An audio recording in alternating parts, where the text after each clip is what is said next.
नमस्कार। आज के इस एक्सप्लेनर में आपका बहुत बहुत स्वागत है। अगर आप प्रतियोगी परीक्षाओं की तैयारी कर रहे हैं तो आज का विषय आपके लिए बिल्कुल एक चीट शीट की तरह काम करने वाला है। आज हम बात करने वाले हैं प्रयाग प्रशस्ति की, इतिहास का एक ऐसा पन्ना जो एग्जाम में सीधे तौर पर मार्क्स दिलाता है। तो चलिए बिना किसी देरी के इस ऐतिहासिक दस्तावेज का डीप डाइव करते हैं और इसके हर एक जरूरी फैक्ट को समझते हैं। हम इन 6 मुख्य पॉइंट्स को कवर करेंगे। पहले एक बेसिक इंट्रोडक्शन, फिर कौशांबी से इलाहाबाद तक का सफर, इसके बाद इस स्तंभ से जुड़े प्रमुख सम्राट, फिर समुद्रगुप्त की उपाधियां, उनके सैन्य अभियान और आखिर में रचयिता हरिशेन और एग्जाम में फंसाने वाले कुछ ट्रिकी सवाल। चलिए सबसे पहले बुनियादी बातों से शुरुआत करते हैं। प्रयाग प्रशस्ति का एक छोटा सा लेकिन बहुत ही जरूरी इंट्रोडक्शन। जब भी हम इसके साहित्यिक महत्व की बात करते हैं तो चंपू शैली का नाम सबसे ऊपर आता है। अब ये कोई आम लिखने का तरीका नहीं है। चंपू शैली का मतलब है गद्य यानी पैराग्राफ और पद्य यानी कविता, इन दोनों का एक बहुत ही शानदार और स्मूथ मिक्स। प्राचीन भारत में प्रशस्तियों को और भी अट्रैक्टिव बनाने के लिए इसका खूब इस्तेमाल होता था।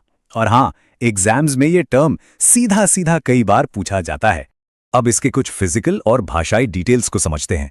ये पूरी प्रशस्ति प्योर संस्कृत भाषा और ब्राह्मी लिपि में लिखी गई है और इसकी कुल लंबाई एग्जैक्टली 33 पंक्तियां हैं। लेकिन यहां एक बहुत बड़ा कंफ्यूजन होता है, उसे क्लियर कर लेते हैं। देखिए, इसे कंपोज किया था हरिशेन ने, जो समुद्रगुप्त के दरबार में एक बड़े अफसर थे। लेकिन इस कठोर पत्थर पर इसे उकेरने का काम यानी एनग्रेविंग का काम तिलभट्ट नाम के व्यक्ति ने किया था। तो रचयिता हरिशेन है और उत्कीर्णक तिलभट्ट, इन दोनों का फर्क बिल्कुल क्लियर रखिएगा। अब आते हैं दूसरे पॉइंट पर, इस पिलर का कौशांबी से लेकर इलाहाबाद तक का सफर। ये कहानी काफी दिलचस्प है। क्या आप जानते हैं कि ये स्तंभ हमेशा से प्रयाग में नहीं था? जी हां, इसका ओरिजिनल लोकेशन वास्तव में कौशांबी था। इसके 2 बड़े सबूत हैं। पहला, इस पर सम्राट अशोक का एक आदेश लिखा है जो कौशांबी के भिक्षु संघ के लिए जारी हुआ था। और दूसरा, सबसे इंटरेस्टिंग सबूत, चीनी यात्री ह्वेनसांग ने अपनी प्रयाग यात्रा का बहुत डिटेल में बखान किया है, लेकिन उसने कहीं भी इस विशाल स्तंभ का जिक्र ही नहीं किया। मतलब साफ है, उस वक्त ये पिलर वहां था ही नहीं। इसे तो बहुत बाद में मुगल काल के दौरान अकबर के शासन में कौशांबी से इलाहाबाद के किले में शिफ्ट किया गया था। अगर हम इसकी पूरी टाइमलाइन को एक साथ देखें तो 3री शताब्दी ईसा पूर्व में मौर्य सम्राट अशोक ने इसे कौशांबी में बनवाया। फिर सदियों बाद 16वीं शताब्दी में अकबर ने इसे इलाहाबाद शिफ्ट किया। मॉडर्न हिस्ट्री की बात करें तो 1834 में ट्रायर ने इसे दुनिया के सामने रखा और 19वीं सदी के आखिर में JF फ्लीट ने इसे कॉर्पस इंस्क्रिप्शनम इंडिकारम में एडिट करके पब्लिश किया। इस रोमांचक सफर के बाद अब रुख करते हैं उन प्रमुख सम्राटों की तरफ जिनकी मुहर इस एक ही स्मारक पर मौजूद है। ये बहुत ही कमाल की बात है कि एक ही पत्थर पर 2 बिल्कुल अलग अलग युग और शासन व्यवस्थाएं देखने को मिलती हैं। एक तरफ गुप्त काल का शानदार संस्कृत लेख है जो हरिशेन ने लिखा, और ठीक उसी पर मुगल काल का फारसी लेख भी मौजूद है। ये फारसी लेख मुगल बादशाह जहांगीर का है, जिसे अब्दुल्ला मुश्किन कलाम ने लिखा था। और हाँ, इसमें अकबर के मशहूर दरबारी बीरबल का भी जिक्र मिलता है। प्राचीन संस्कृत और मध्यकालीन फारसी का ये अनोखा कॉम्बिनेशन इसे सच में यूनिक बनाता है। और इसी खासियत की वजह से मशहूर इतिहासकार रोमिला थापर ने इसके लिए एक बहुत ही सटीक शब्द इस्तेमाल किया है, ऐतिहासिक पुनरांकन यानी हिस्टोरिकल रीअप्रेजल। ये महज एक पत्थर नहीं है, ये मौर्य, गुप्त और मुगल तीनों महान साम्राज्यों की लेगेसी को एक ही जगह समेटे हुए है। चलिए अब हम इस प्रशस्ति के असली हीरो यानी समुद्रगुप्त पर फोकस करते हैं। देखते हैं कि उनके शाही रुतबे को कैसे प्रेजेंट किया गया है।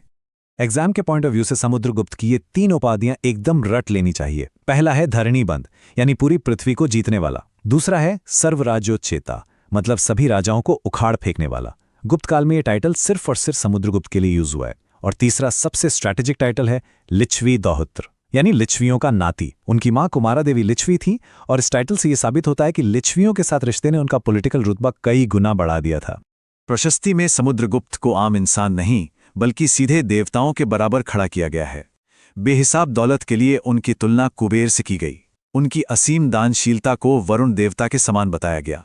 उनकी बहादुरी को इंद्र के बराबर रखा गया और एक सख्त न्याय करने वाले के रूप में जो मृत्युदंड तक दे सकता है, उन्हें यमराज के समान बताया गया। मतलब सारे ईश्वरीय गुण एक ही इंसान में दिखा दिए गए। अब यहां एक बहुत ही सॉलिड एग्जाम टिप नोट कर लीजिए। अक्सर प्रयाग प्रशस्ति और मध्य प्रदेश के एरण अभिलेख के बीच कंफ्यूजन होता है। प्रयाग प्रशस्ति में तो जनरली कुबेर और यम से तुलना की गई है, लेकिन एरण अभिलेख में एक स्पेसिफिक लाइन है कि समुद्रगुप्त प्रसन्न होने पर कुबेर के समान है और गुस्सा होने पर यमराज के समान। ये छोटा सा लेकिन बहुत जरूरी अंतर है जो एमसीक्यू सवालों में बहुत काम आता है। युद्ध से अलग हटकर देखें तो उनके अंदर एक बेहतरीन कलाकार भी छुपा था। प्रशस्ति कहती है कि वो गंधर्व विद्या यानी संगीत के इतने बड़े मास्टर थे कि उन्होंने नारद और तुम्बरु जैसे देवताओं को भी पीछे छोड़ दिया। और एक बहुत ही पोएटिक बात कही गई है कि उनके राज में ज्ञान की देवी सरस्वती और धन की देवी लक्ष्मी के बीच की पुरानी दुश्मनी हमेशा के लिए खत्म हो गई, क्योंकि उनके पास धन और ज्ञान दोनों का वास था। इसके अलावा उनके परशु, कुठार और शंकु जैसे खतरनाक हथियारों का भी इसमें डिटेल में जिक्र है। अब आते हैं इस एक्सप्लेनर के सबसे इंपॉर्टेंट और क्लाइमैक्स वाले हिस्से पर, समुद्रगुप्त के विशाल मिलिट्री कैंपेन्स यानी उनके सैन्य अभियान। इन अभियानों को 6 अलग अलग फेज में बांटा गया है, जो प्रशस्ति की अलग अलग लाइनों में दर्ज हैं। लाइन 13 और 14 में आर्यावर्त के पहले युद्ध की बात है, जहां 3 मुख्य ताकतों और गा नाम के शासक को हराया गया। लाइन 19 और 20 में दक्षिणापथ अभियान है। फिर लाइन 21 में आर्यावर्त का दूसरा युद्ध है, जहां 9 राजाओं को मात दी गई। और इसके बाद लाइन 21 से 24 तक आट्विक यानी जंगली राज्य, बॉर्डर के राज्य और विदेशी ताकतों का जिक्र है। इन अभियानों को बिल्कुल इसी सीक्वेंस में याद रखना है। और हां, इस एक नंबर को तो बिल्कुल अपने दिमाग में लॉक कर लीजिए, 12। लाइन 19 और 20 में जो दक्षिणापथ का जिक्र है, वहां समुद्रगुप्त ने दक्षिण भारत के पूरे 12 राज्यों को हराया था। आखिरी राज्य कांची का विष्णुगोप था। ये 12 का आंकड़ा सीधा सीधा एग्जाम में पूछा जाता है। सारे हिस्टोरिकल फैक्ट्स हो गए। अब आखिर में हम बात करेंगे हरिशेन की और उन ट्रिकी सवालों की जो अक्सर एग्जाम्स में हमें फंसा देते हैं। सबसे पहले हरिशेन का रेज्यूमे देखते हैं। वो दरबार में कोई मामूली कवि नहीं थे। उनके पास 3 बहुत ही पावरफुल पोस्ट थी। पहली, संधि विग्रहिक यानी युद्ध और शांति के मंत्री। दूसरी, कुमारामात्य जो कि एक बहुत बड़ा एडमिनिस्ट्रेटिव ऑफिसर होता था। और तीसरी, महादंडनायक मतलब चीफ जस्टिस या सेनापति। इन तीनों पदों को आइडेंटिफाई करना एग्जाम के लिए बहुत जरूरी है। अब आती है वो बात जो सबसे ज्यादा कंफ्यूज करती है। देखिए, प्रशस्ति में क्या लिखा है ये जानना तो जरूरी है, लेकिन क्या नहीं लिखा है ये जानना और भी ज्यादा जरूरी है। पूरी प्रशस्ति में कहीं भी कोई डेट या साल मेंशन नहीं है। और सबसे चौंकाने वाली बात, समुद्रगुप्त ने जो इतना फेमस अश्वमेध यज्ञ किया था, उसका कोई जिक्र इस प्रशस्ति में है ही नहीं। भले ही वो इसके लिए जाने जाते हों, लेकिन प्रयाग प्रशस्ति में ये एकदम गायब है।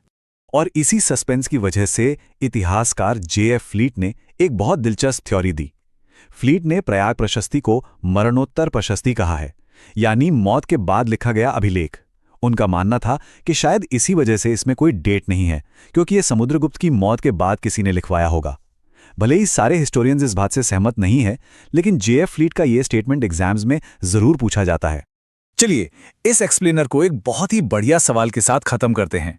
जरा सोचिए, अगर समुद्रगुप्त के इतिहास के सबसे बड़े सोर्स प्रयाग प्रशस्ति में अश्वमेध यज्ञ का जिक्र ही नहीं है, तो आखिर वो कौन सा सॉलिड सबूत है? वो कौन से सिक्के हैं जो ये साबित करते हैं कि उन्होंने सच में ये यज्ञ किया था? इस सवाल पर सोचेगा जरूर। इसका जवाब आपको गुप्त काल के सिक्कों वाले चैप्टर में मिलेगा। आज के लिए बस इतना ही। उम्मीद है